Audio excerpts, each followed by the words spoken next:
Hoods, palm trees sprouted from the landscape at irregular intervals. I was here, finally here. I had an East Coaster's love of the West Coast. It was simple and pure and unadulterated by anything as obscene as the truth. My driver looked at me in the rearview mirror. His eyelids were half-hearted tents pitched over his red eyes. He was a dismal inhabitant of a suit unhappy to house him. Leon. My cell phone was an insubstantial sun against my ear. Leon is not a possible answer to that question. That's my name, he said. Of course it is, I said warmly. I hadn't thought he looked like a Larry, now that I thought about it. Not with that watch, not with that mouth. Leon was not from L.A., I decided. Leon was probably from Wisconsin or Illinois. Dogs? Puppies. His mouth deflated as he considered it. I suppose puppies. Everyone always said puppies. Why puppies? Leon stumbled over his words as if he hadn't considered the idea before. They're more interesting to watch, I guess. Always moving. I couldn't blame him. I would have said puppies myself. Why do you think they get slow, Leon? I asked. My phone was very hot against my ear. Dogs, I mean. Leon didn't hesitate with this answer. Life wears them down. Cole, are you still there? I sort of took a mental vacation during your intro. I was just asking my driver if he preferred dogs or puppies. It was a long intro. Does he have a preference? Do you? Puppies, I guess. Huh. Double ha. Leon, sides with you. Why did you choose puppies?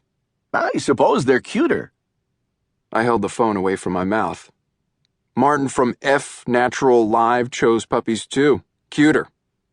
This knowledge didn't seem to cheer Leon very much. Leon finds them more entertaining, more energetic.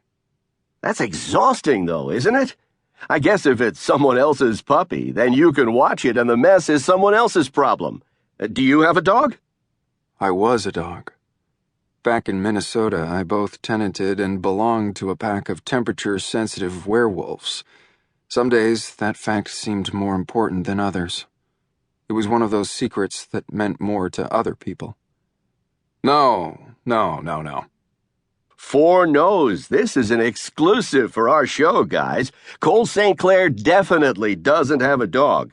But he might have an album soon. Let's put this in perspective. Remember when this was big, guys? On his end of the line, the opening chords of one of our last singles, Wait, Don't Wait, sang out, pure and acidic.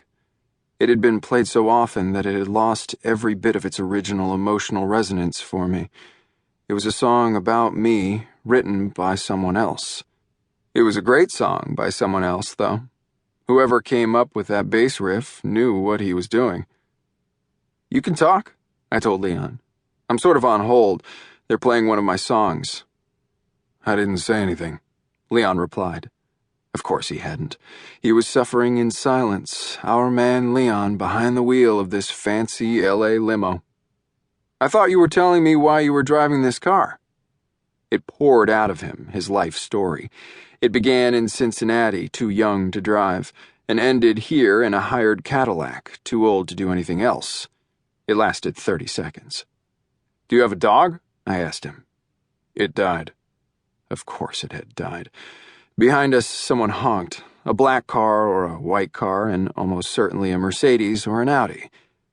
I had been in Los Angeles for 38 minutes, and 11 of those had been in traffic. I've been told there are parts of L.A. where the cliché of continuous traffic is not true, but I'm guessing that's because no one else wants to frequent them. I was not excellent at sitting still. I swiveled to look out the back window. There, in a sea of monochrome, a yellow Lamborghini idled, bright as a child's toy, a knot of palm trees as backdrop. And on the other side of it was a swimming pool-colored Volkswagen bus driven by a woman with dreadlocks. As I turned back around, sliding down the leather seat, I saw the sun glance off warehouse roofs, off terracotta tile, off 40 million pairs of huge sunglasses. Oh,